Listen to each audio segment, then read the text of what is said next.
Good morning, dosto. Welcome back to my channel. And today we will continue talking about the production or operation management. So last time we have seen that the production management में क्या है, what is production management, nature of production management, and now an objective of production management. So now we will start the next topic, that is scope of production management, or you can say a function of production or operation management.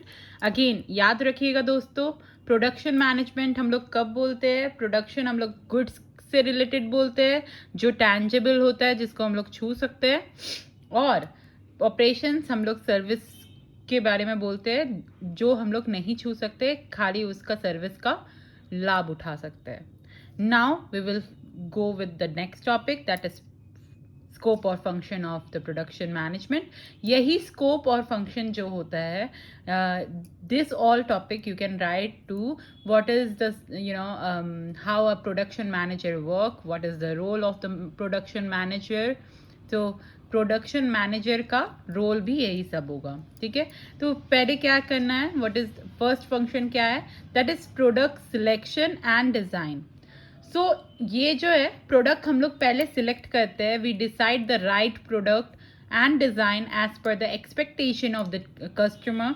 सो यहाँ हम लोग evaluation करते हैं, detail evaluation करते हैं of alternative products. 1 2 3 4 मतलब alternative design, alternative product के बारे में हम लोग डिटेल्ड एनालिसिस करते हैं, इवेल्यूशन करते हैं, एंड उससे जो बेस्ट ऑप्शन होता है ना, उसको सिलेक्ट करते हैं. ठीक है, जो कॉस्ट इफेक्टिव हो या बेस्ट प्रोडक्ट बन के आए, बेस्ट मटेरियल से बेस्ट प्रोडक्ट विथ कम कम amount of money. So this is we check. The next is the process selection and design. So जैसा कि आप जानते हो, पहले हम लोग प्रोडक्ट सिलेक्ट कर लेते हैं, फिर सेकेंड में हम लोग प्रोसेस सिलेक्ट करते हैं, कौन सा टेक्नोलॉजी यूज़ करेंगे, what type of machines and materials should be used. This is what we used to do. The next is specialty location. It means the location of the manufacturer, industries and companies. ये एक location हम लोग देखते हैं, facility location. इसके बारे में अलग से टॉपिक है, we will discuss about the same in the next class, और in few class. And over है एक एरिया है जिसके आसपास ट्रांसपोर्ट होना चाहिए, या मटेरियल, रॉ मटेरियल होना चाहिए, लेबर होना चाहिए, ठीक है, मशीन्स होना चाहिए. तो हम लोग जो एक एरिया सिलेक्ट करते हैं, उसके आसपास में ये चारों पांचों चीज़ होना चाहिए जिससे एक प्रोडक्ट बन सकता है.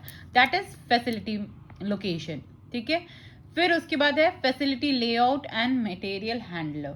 तो इसमें दो चीज़ है, एक है प्रोडक्ट लेआउट देखते हैं, और एक है प्रोसेस लेआउट.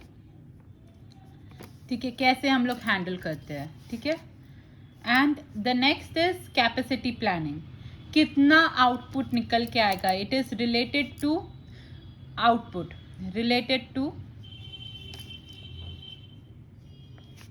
कि स्टोरेज का क्या है. ठीक है, कैपेसिटी प्लानिंग कि हम अगर हम लोग आउटपुट निकाल के रख रहे हैं या प्रोडक्शन हो रहा है, तो way what is the capacity of that location, और व्हाट इज द कैपेसिटी जो एक मैनेजर को देखना चाहिए कि कितना कैपेसिटी में वो प्रोड्यूस करना है. ये सब प्लानिंग जो है एक प्रोडक्शन मैनेजर करता है, and it is a scope of production management. So this is. फिर प्रोडक्शन प्लानिंग देखते हैं, प्रोडक्शन भी देखते हैं कि कितना प्रोडक्शन करना है ना, keeping record of all the inputs, activities like stock, output कितना होना चाहिए, ये सारा कुछ प्रोडक्शन प्लानिंग में आता है. सो प्रोडक्शन प्लानिंग में अगेन दो चीज़ है, एक है शॉर्ट टर्म प्लानिंग और एक है लॉन्ग टर्म. ठीक है, शॉर्ट टर्म में जो अर्जेंट बेसिस में होता है, ठीक है, जो अर्जेंट कस्टमर का नीड है, वो हम लोग देखते हैं.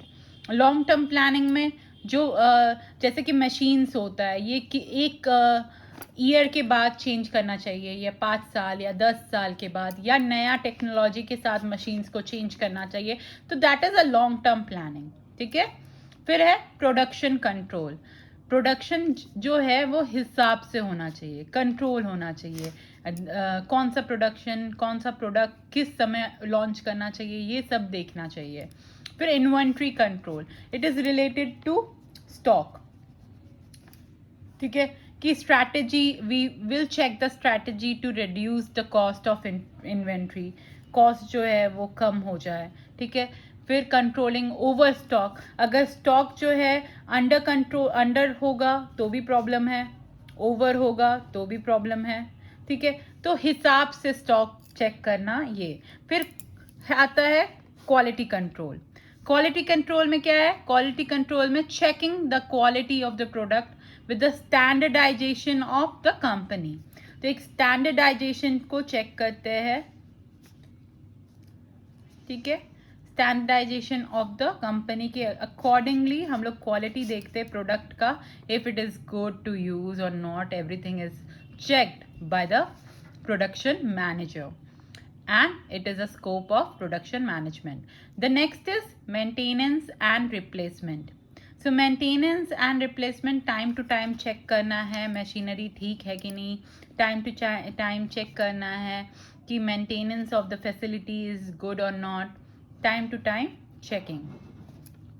This is the, और रिप्लेसमेंट करना है, एक टाइम के बाद रिप्लेसमेंट भी करना है मशीन्स को विद द न्यू टेक्नोलॉजीज, है ना। फिर है लास्ट है कॉस्ट रिडक्शन एंड कंट्रोल, कितना हम लोग कॉस्ट को है वो मतलब रिड्यूस कर सके एंड कंट्रोल कर सके, जिससे कि एक सही आउटपुट निकल के आए और सही प्रोडक्ट बन के आए, बट वो इफेक्टिव, वो पैसा जो है एक प्रोडक्ट बनने को जितना लगता है वो तो है, फिर मैन लेबर मशीन्स है, इसको देखना है। उसके बाद जो आउटपुट आएगा वहाँ पे, वो जो है, ऐसा तो नहीं है कि इनपुट जितना पैसा लगाए उतना आउटपुट में है तो प्रॉफिट क्या होगा, नहीं होगा कुछ भी। तो we have to check a profit as well, and कम से कम में अच्छा सामान जो है वो मार्केट में पहुंच जाए, है ना, कम से कम में, जिससे कि हम लोग को भी प्रॉफिट आते रहे और मार्केट में भी सस्ता दामों में जो है सामान बिके। थैंक यू दोस्तों, this is that set with the scope of production management. Next class में we will see about material management, and material management का नेचर क्या है, ऑब्जेक्टिव क्या है, स्कोप क्या है। So stay tune, have a nice day, bye bye.